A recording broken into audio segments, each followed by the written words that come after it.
주네.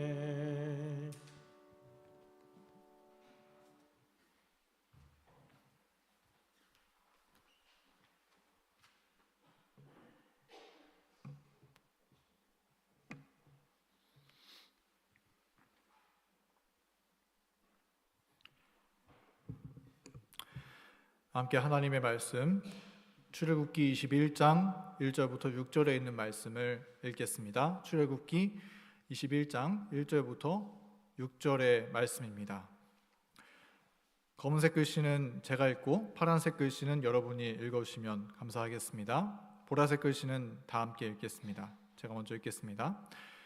내가 백성 앞에 세울 법규는 이러하니라.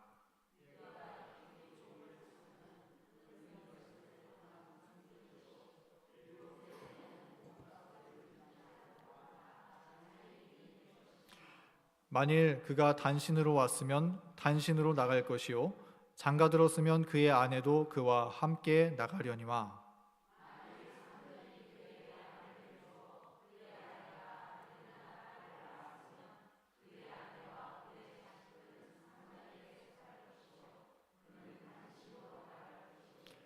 만일 종이 분명히 말하기를 내가 상전과 내 처자를 사랑하니 나가서 자유인이 되지 않겠노라 하면, 다 같이 읽겠습니다. 상전이 그를 데리고 재판장에게로 갈 것이요 또 그를 문이나 문설주 앞으로 데리고 가서 그것에다가 송곳으로 그의 귀를 뚫을 것이라. 그는 종신토록 그 상전을 섬기리라. 아멘. 네, 여러분 안녕하십니까? 네, 주님 안에 맞는 기쁘고 행복한 안식일입니다. 저희가 이 안식일을 보내고 또 다음 주에는 참 기쁜 소그룹 전도 축제가 또 계획되어 있습니다. 또 그 시간들을 저희가 기도하고 잘 준비함으로써 하나님의 은혜가 넘치는 시간들 될 수 있도록 함께 기도하며 준비할 수 있으면 좋겠습니다. 오늘은 하나님의 종으로 살기라고 하는 주제로 함께 말씀을 나누도록 하겠습니다. 제가 설교를 맡을 때 출애굽기의 말씀으로 이스라엘 백성들이 출애굽 이후에 가나안에 들어가기까지의 여정을 하나씩 살펴보고 있는데, 오늘은 출애굽기 21장에 나와 있는 말씀으로 함께 은혜를 나누도록 하겠습니다.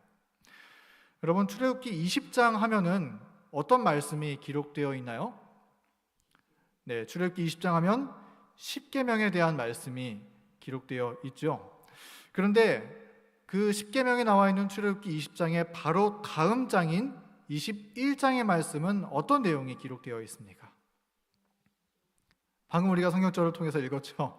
네, 출애굽기 21장의 말씀은 히브리 노예제도에 대한 말씀입니다. 그런데 우리가 흔히 출애굽기 20장 하면 십계명이라는 말씀을 잘 알고 있으면서도 21장에는 이 이스라엘 노예제도에 관련된 말씀이 나와 있다는 사실을 잘 알지 못하곤 하죠.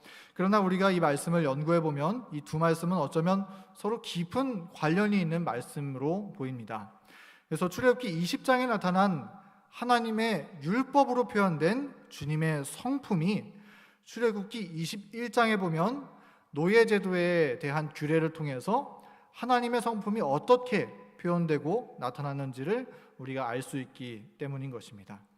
함께 이 말씀을 묵상하면서 하나님의 아름다운 사랑의 성품이 우리 마음에 심겨지는 귀한 시간 되기를 간절히 소망합니다. 때때로 사람들은 성경을 공격하면서 성경은 노예제도를 없애려고 하기보다 허용한 것이라고 비난하는 사람들이 있습니다. 그러나 사실 따지고 보면 그렇지 않다는 사실을 우리는 발견할 수 있는데요. 사실 옛날에 일반적인 노예제도는 굉장히 끔찍한 제도였습니다. 여기 이 재림교 성경주석에 설명된 이방 노예에 대한 설명인데요. 이방 나라들에서 노예는 일반적으로 사람이라기보다는 소유물로 여겨졌다고 합니다. 어쩔 때는 가축보다도 못한 취급을 받던 사람들이 노예인 것이죠. 이 불행한 자들은 정치적인 권리는 없고 다만 사회적인 몇 가지의 특권만 누렸으나 흔히 그것도 내부적으로 모든 것을 관할하는 주인에게 매어 있었다. 그러니까 노예는 주인이 시키는 대로만 할 뿐 그에게는 아무런 권리도 없었다는 것을 얘기해 주고 있고요. 또 언제든지 그들의 가족은 깨어져 다른 소유주들에게 나눠줄 수 있었다. 사랑하는 가족이라고 하더라도 금세 쉽게 자기의 마음과 상관없이 깨어질 수 있었다는 것입니다. 또 무자비한 매질을 당하기도 했고 중상을 입은 경우가 아니면 배상도 없었다고 합니다. 가장 심한 노동이 그들에게 요구되었으며 감옥보다 조금 나은 작업장이나 비위생적인 광산에서 또는 착고에 매인 채 끝없는 세월 동안 전함의 노를 젓는 일에 허리가 녹아내리게 일했다. 이 고대 사회에서 노예가 얼마나 혹독한 대우를 받았었는지 사람들은 노예가 되기보다는 차라리 죽기를 선택하는 게 낫겠다 생각할 정도였다고 합니다. 그런 반면에 이스라엘의 노예 제도는 우리가 출애굽기 21장에서 노예 제도에 대한 말씀을 읽어볼 수 있는데요. 이 말씀을 보면 오히려 노예를 근절하기 위한 제도였다는 사실을 우리는 이해할 수가 있습니다. 먼저 어떤 사람이 노예가 되는가? 어떤 사람이 돈을 갚지 못하거나 또는 도둑질을 했을 경우에 너무 가난한 경우에 6년 동안 자기 노역을 팔 수가 있었다고 하는데요. 그렇게 하면 주인은 종에게 먹을 것과 입을 것, 또 거할 곳을 제공해 주어야 했다고 합니다.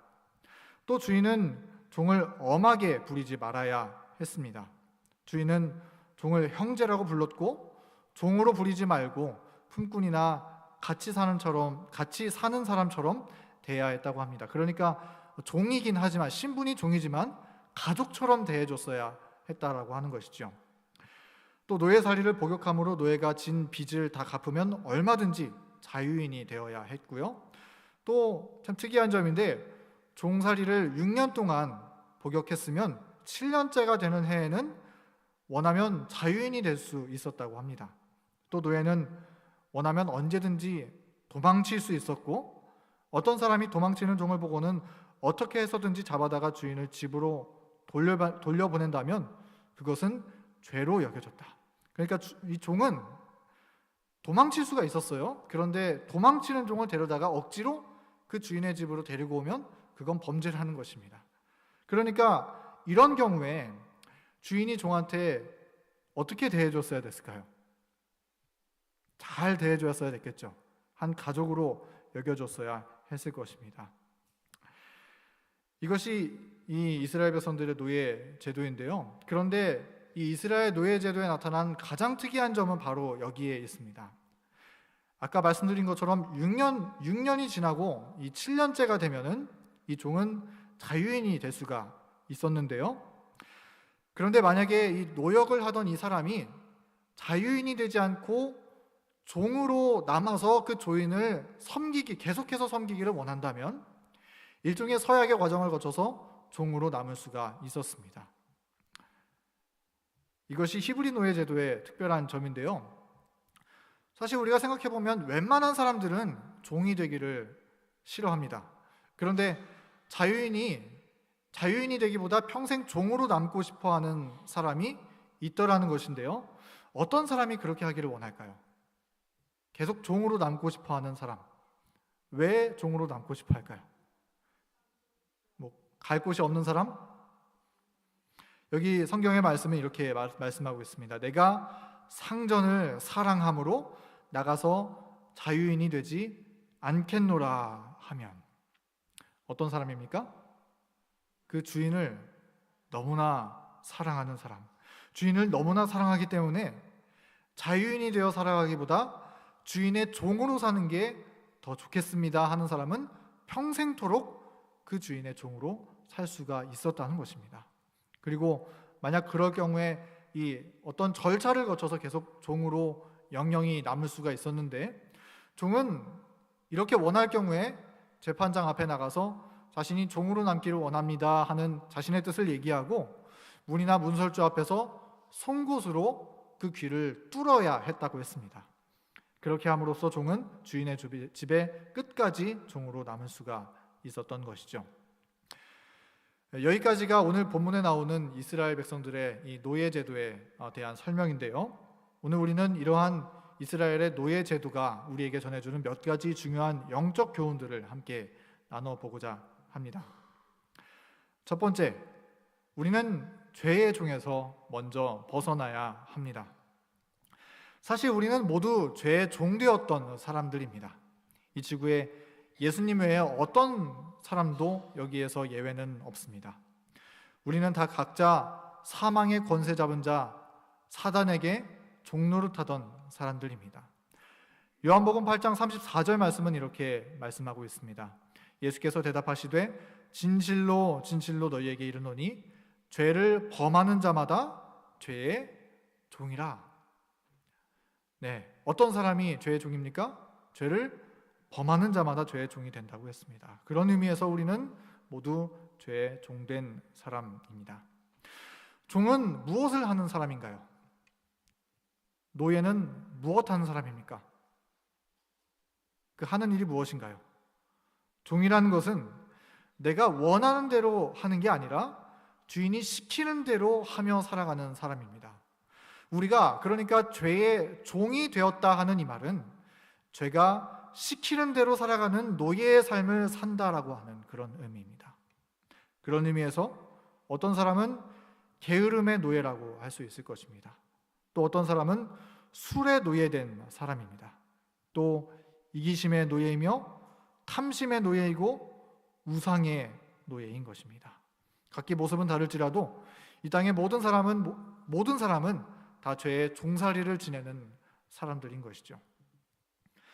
그런데 이스라엘 노예 제도에 따르면 모든 종들은 종살이를 시작한 지 6년이 차면, 그러니까 7년이 되는 해에 종에서 벗어나서 자유인이 될 수 있는 그러한 제도가 마련되어 있었습니다. 그렇죠? 그렇기 때문에 이스라엘 노예 가운데 종으로 사는 것이 너무나 싫고 지긋지긋하다고 생각했던 사람들은 뭐만 기다리면서 살고 있을까요? 네, 달력에 하나씩 빨간 줄을 그어가면서 이 6년이 차는 데가 빨리 오기만을 그들은 바라고 기다리며 살았던 것입니다. 6년이 차면 노예에서 해방된다, 이것을 기대하며 살았던 것이죠. 자, 이러한 이스라엘 노예 제도가 갖고 있었던 영적인 의미가 과연 무엇일까요? 모든 사람은 죄의 종으로 살지라도 죄의 종에서 해방되어 자유인이 될 수 있는 기회가 인생에 꼭 찾아온다라고 하는 것입니다.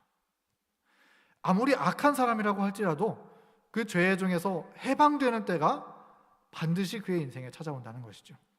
그러니까 저를 포함해서 죄의 종되었던 모든 사람들에게도 이 죄에 대한 노역을 다하는 시간이 차면 해방의 기회가 찾아온다라고 하는 것이 이 말씀의 의미인 것입니다.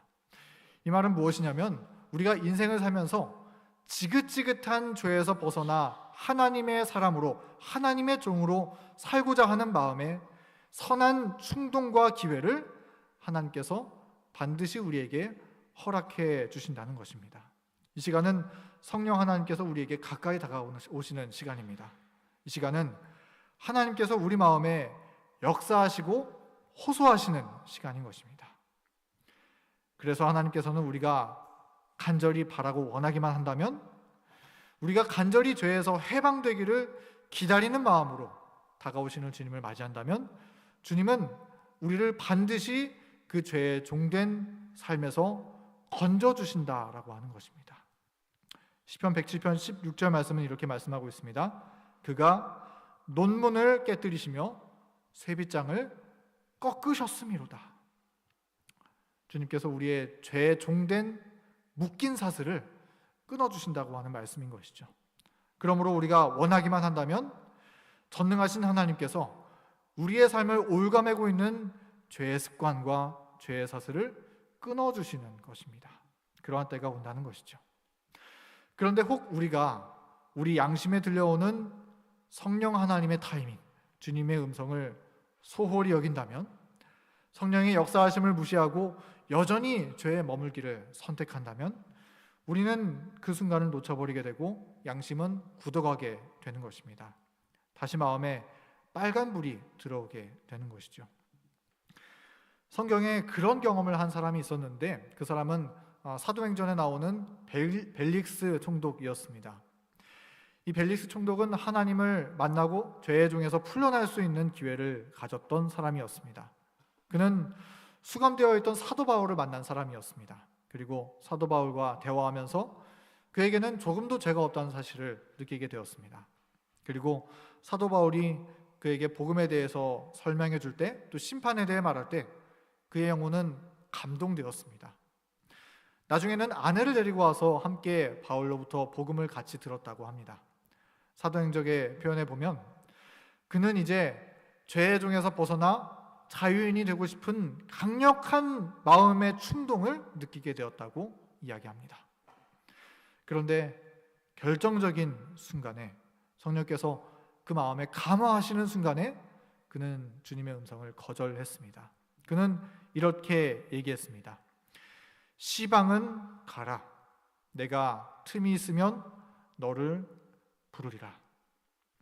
벨릭스 총독은 열심히 복음을 설명하고 있는 사도 바울의 말을 끊고 지금은 돌아가라, 그렇게 얘기했습니다. 벨릭스가 왜 바울을 내쫓았을까요? 예언의 신의 이 말씀에 보면은 그가 한마디라도 더 들었다면 자기가 회개할 것 같아서 쫓아내었더라고 이야기하고 있습니다. 내가 회개하면, 내가 지금 성령께 굴복한다면 내가 지금까지 일궈놓은 재산과 지위와 명성과 모든 것들을 다 잃어버리게 될 텐데, 그것을 생각하니까 너무나 아까워서 성령의 호소하심을 물리쳐버렸던 것입니다. 사도행적은 그러한 벨릭스의 모습에 대해서 이렇게 말합니다. 그러나 죄에 대한 깨달음이 그를 회개하도록 하는 대신 그는 이 반갑지 않은 영상들을 흩어버리고자 노력하였다.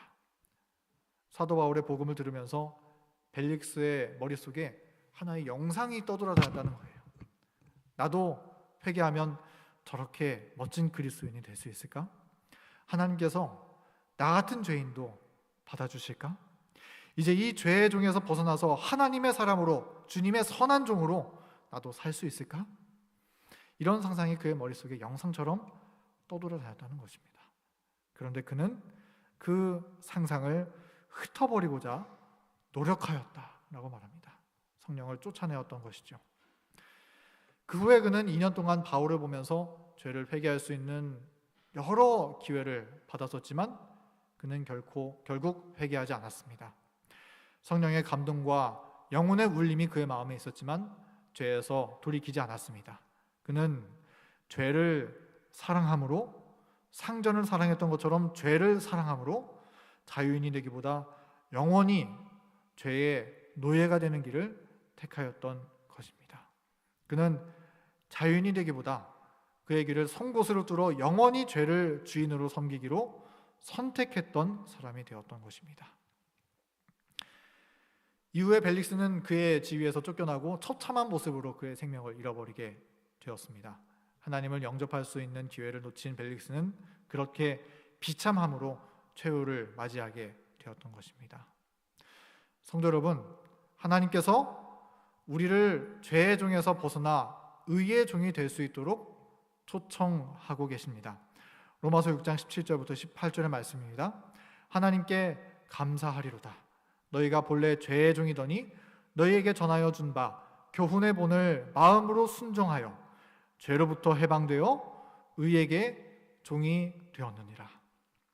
하나님은 우리가 죄의 종에서 해방될 수 있도록 하기 위하여, 그래서 의의 종으로 넘어올 수 있도록 하기 위해서 우리를 부르시고 우리의 삶에 기회를 허락하십니다. 주님은 우리를 구원하시기 위해서 때때로 우리에게 고난을 허락하시고 때때로 우리의 양심을 흔드시며 때때로 선한 감화를 받을 수 있도록 허락하시며 때때로 복음을 갈망하는 마음과 진리를 들을 수 있는 기회를 허락하시는 것입니다. 우리가 그러한 축복된 삶을 살아가면서 혹 성령의 도우심을 거절하고 죄를 선택한다면 우리는 자칫 벨릭스처럼 영영이 죄의 종이 되어 살아갈 수도 있는 것입니다. 그러나 성령의 음성을 믿음으로 받아들이고 주님을 따라가기로 선택한다면 하나님은 우리를 올가매고 있는 죄의 사슬을 깨워주시고 참된 자유를 얻게 해주실 것입니다. 여러분은 어떤 길을 선택하시겠습니까? 성령께서 그렇게 마음문을 두드리고 우리의 마음속에 호소하실 때 주님의 음성을 굳게 붙잡음으로 죄의 사슬을 벗고 영혼의 자유함을 입는 우리 모두가 되기를 간절히 바랍니다. 두렵고 떨리는 마음으로 하나님의 음성에 순종함으로 더 이상 죄에 끌려다니며 사는 죄의 종이 아닌 하나님의 의에 이끌려 살아가는 의의 종으로 살아가는 저와 여러분이 되기를 간절히 소망합니다. 두 번째, 우리를 위해 먼저 종이 되신 주님. 우리는 지금 노예에 대한 이야기를 나누고 있습니다. 사실 그 어떤 사람도 이 노예라고 하는 신분에 머물러 있기를 좋아하는 사람은 없을 것입니다. 여기 어릴 때 장래 희망이 노예였던 사람 있습니까? 아무도 노예가 되기를 바라는 사람은 없을 것입니다. 그런데 이상하게도 종이 되기를 원하는 사람이 있다고 했습니다. 어떤 사람인가요? 내가 상전을 사랑함으로 나가서 자유인이 되지 않겠노라, 이렇게 선언하는 사람이 있다는 것입니다. 즉 주인을 사랑하는 사람은 종이 되기를 원한다는 것이죠. 주인을 사랑하는 종은 자유인이 되기를 선택하기보다 계속해서 종으로 살기를 소원할 것입니다. 노예가 이런 선택을 하려면 주인이 얼마나 잘해줬어야 했을까요? 아프면 챙겨주고 항상 맛있는 거 해주고 가족들 모일 때 꼭 불러서 함께 시간을 보내고 또 종의 가족들이 있으면 그들까지도 다 챙겨주고 먹여주었을 것이고 심지어 종의 생일까지 챙겨주었을지 모르겠습니다. 어떻게 잘 대해줬든 간에 종이 자유인이 되기를 거절하고 영영이 종으로 살기로 선택하는 것은 주인을 사랑할 때 그렇게 할 수 있는 것이죠. 여러분은 하나님을 사랑하여서 하나님의 종으로 살기 위해서 귀를 뚫으신 분들이신가요? 다시 질문하겠습니다. 여러분은 하나님을 사랑함으로 평생을 주님의 종으로 살도록 결심하신 분들이십니까? 우리가 이런 고백을 할 수 있는 것은 주님을 사랑하기 때문인 줄을 믿습니다. 우리의 이 고백이 하늘까지 이어지게 되기를 간절히 바랍니다. 자, 그렇다면 우리가 주님을 그렇게 사랑하기까지 주님은 우리를 위해서 무엇 해주셨습니까? 우리의 주인 되신 주님은, 우리의 주인 되신 예수님은 우리를 위해서 어떤 사랑을 베풀어 주셨습니까? 네. 예수님은 우리를 구원하여 의의 종으로 삼기 위해서 십자가를 지셨습니다. 즉 그분이 먼저 종이 되는 경험을 하셨습니다. 빌립보서 2장 6절부터 8절에 있는 말씀, 이 말씀 다 같이 한번 읽겠습니다. 시작.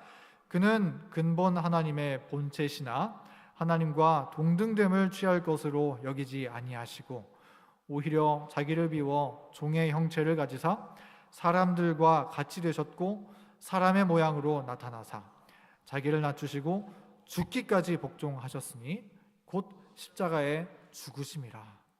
네. 종은 주인의 말에 온전히 복종한다라고 하는 의미가 종의 삶인 것이죠.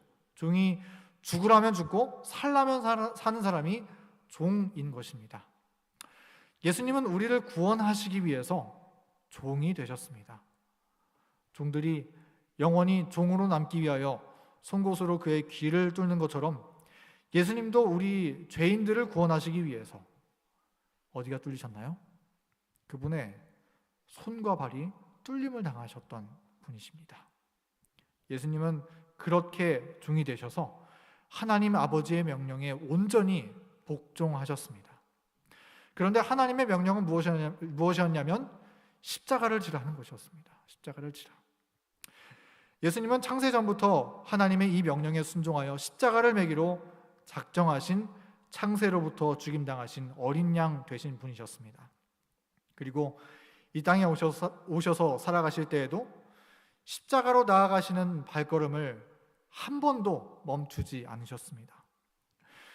어떨 때는 그것이 너무나 괴로워서 주여 이 잔을 내게서 지나가게 하옵소서 그렇게 기도하셨을지라도 주님은 곧바로 이어 기도하시기를 뭐라고 하셨어요?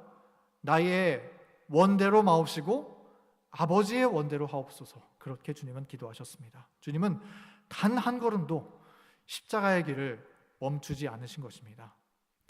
당신의 사랑하시는 제자가 당신을 배반할 때에도 주님은 십자가의 길을 멈추지 않으셨습니다.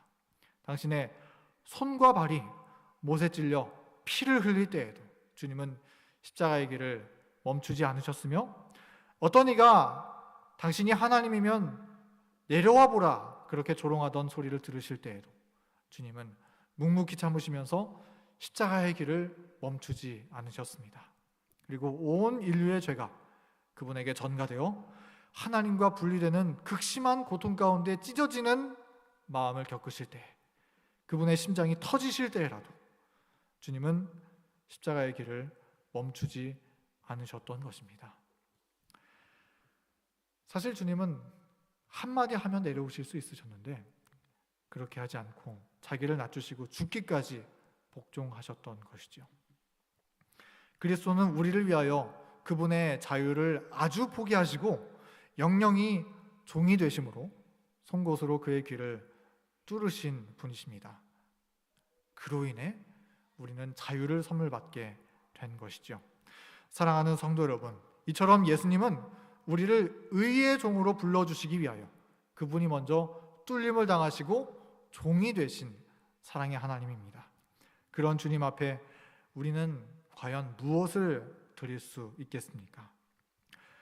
우리는 주님의 십자가를 보면서 이렇게 고백할 수 있을 것입니다.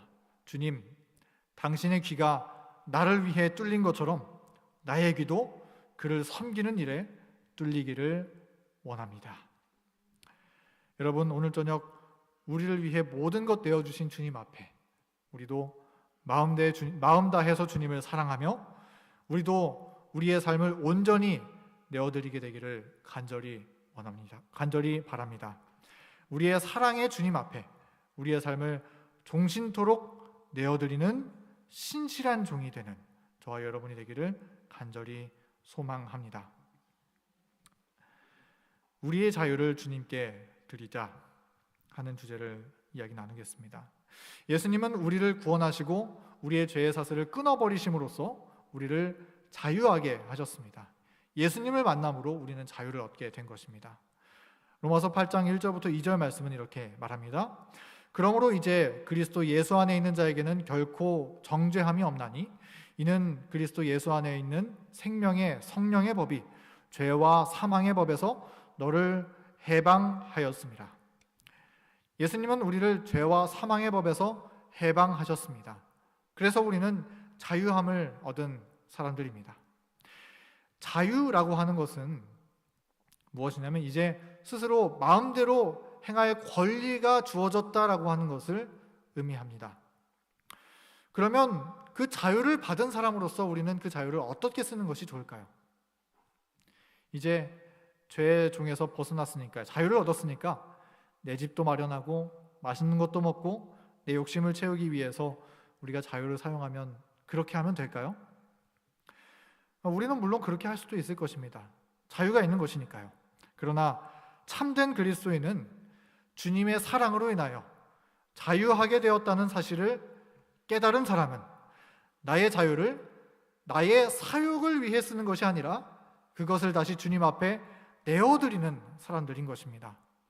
죄의 종되었던 우리를 구원하시기 위해서 당신의 귀를 뚫으신 예수님께 이제 우리도 주님의 종으로 자원함으로 우리의 자유를 주님께 내어드리는 것이 바로 그리스도인이라는 것입니다.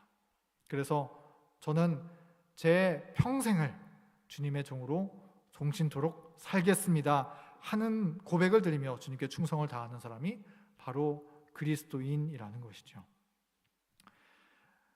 베드로전서 2장 16절에 있는 말씀 읽어보겠습니다. 너희는 자유가 있으나 그 자유로 악을 가리는 데 쓰지 말고 오직 하나님의 종과 같이 하라. 참 특이한 스토리죠. 우리에겐 자유가 있습니다.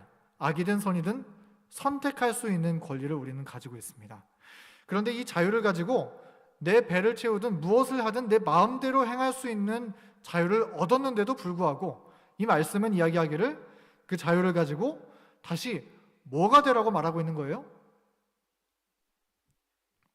오직 하나님의 종이 되라. 하나님의 종이 되라고 말하고 있는 것입니다. 종은 무엇하는 사람입니까? 내 권리와 자유를 포기한 사람이지 않습니까?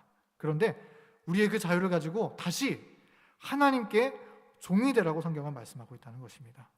여러분, 여러분의 자유를 내려놓고 하나님의 종으로 자원하시는 이 특이한 스토리에 하나가 되실 마음이 여러분 있으신가요? 내 마음대로 살 수 있는 권리를 다 내려놓고 하나님이 시키는 그 뜻대로 살아갈 마음이 여러분 있으십니까? 우리의 믿음의 고백이 종신토록 이어지게 되기를 간절히 소원합니다. 그런데 주님의 종이 되기를 원한다면 한 가지 과정이 남아 있습니다. 그것은 무엇이냐면 귀를 뚫어야 한다는 것인데요.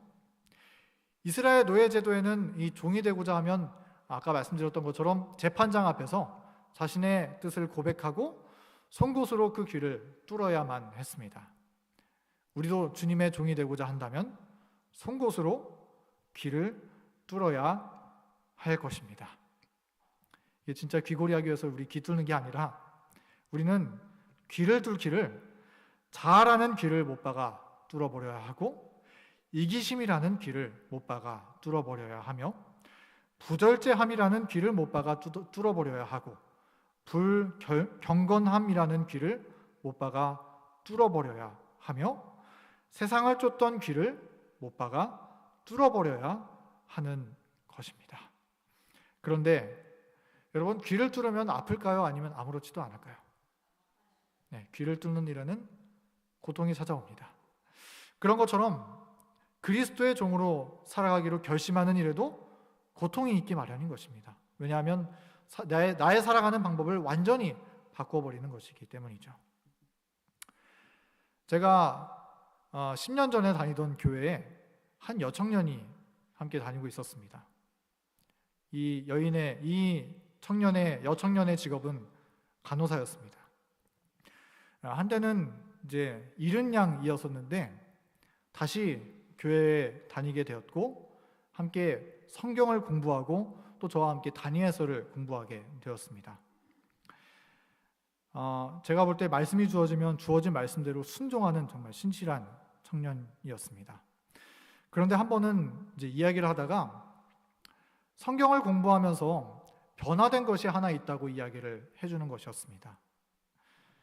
그것이 무엇이냐면 간호사로 지내면서 다른 사람들이 어떤 이기적인 행동을 하거나 그런 일이 있으면 이전에는 눈빛을 한번 찌릿 해주면 됐었는데 한번 확 해주면 해결됐을 일인데 지금은 그렇게 하지 못하겠다라는 거예요. 그래서 그렇게 아무 말 하지 않고 침묵을 하는, 그리고 참는, 인내하는, 그렇게 사는 삶이 더 힘들긴 하지만 이제는 그리스도인이 되었으니 그렇게 살아야겠다고 하는 것입니다. 저는 이 청년의 마음에 예수님이 계시다는 사실을 확신하게 되었고, 그리고 지금은 결혼해서 즐겁게 주님의 교회를 함께 섬기고 있습니다. 하나님의 종이 되는 것, 우리의 귀를 뚫는다는 것은 이처럼 변화가 따라오는 일입니다. 그것이 때론 불편하고 이상하다고 느껴지기도 합니다. 그러나 그렇게 귀를 뚫은 사람은 이제 나의 뜻이 아니라 하나님의 뜻을 따라 살아가기를 자원하는 마음으로 살아가게 되는 것입니다. 성경은 이렇게 얘기합니다. 갈라디아 2장 20절 말씀, 우리 다 함께 이 말씀 암송해 볼까요? 내가 그리스도와 함께 십자가에 못 박혔나니 그런즉 이제는 내가 사는 것이 아니요 오직 내 안에 그리스도께서 사시는 것이라. 이제 내가 육체 가운데 사는 것은 나를 사랑하사 나를 위하여 자기 자신을 버리신 하나님의 아들을 믿는 믿음 안에서 사는 것이라. 아멘. 내가 그리스도와 함께 십자가에 못 박혔나니 그리스도께서 우리를 위하여 뚫리심을 당하셨던 것처럼 우리도 그리스도와 함께 십자가에 못 박히는 사람이라면 우리의 삶은 이제 내 것이 아니라, 내가 사는 것이 아니라 내 안에 거하시는 그리스도께서 사시는 것이라고 이 말씀은 얘기해주고 있습니다. 내 뜻을 못 받고 하나님의 뜻에 복종하며 내 안에 거하시는 하나님의 뜻대로 살아가는 삶을 살아간다는 것이죠. 성도 여러분, 이 말씀처럼 내 뜻이 아니라 하나님의 뜻대로 살아가는 신실한 종이 되기를 간절히 바랍니다. 꼭 그렇게 해야 구원받기 때문에 그런 것이 아니라, 그렇게 할 때 인정받기 때문에 그런 것이 아니라, 단지 우리의 주인이 너무나 사랑스럽고 좋기 때문에, 주인을 사랑하기 때문에 우리의 삶을 내어드리는 그러한 믿음의 종이 되기를 간절히 소원합니다. 마지막으로 우리의 귀를 뚫었을 때 받게 되는 선물이 있습니다. 그것이 무엇일까요? 여러분, 사람이 귀를 뚫는 데 이유가 무엇입니까? 귀를 왜 뚫죠? 귀걸이 하기 위해서 사람들이 귀를 뚫곤 하죠.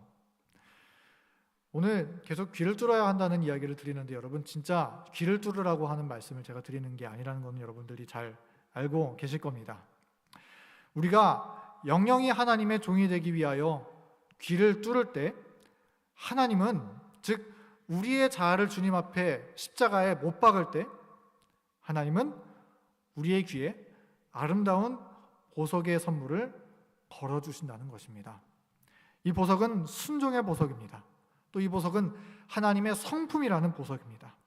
하나님께 우리의 삶을 내어드릴 때 다이아몬드가 정말 다양한 색깔들을 비추어내는 것처럼 사랑과 희락과 화평과 오래 참음과 자비와 양선과 충성과 온유와 절제라고 하는 형형색색의 아름다운 보석들이 드디어 우리의 삶에 맺히게 되는 것입니다.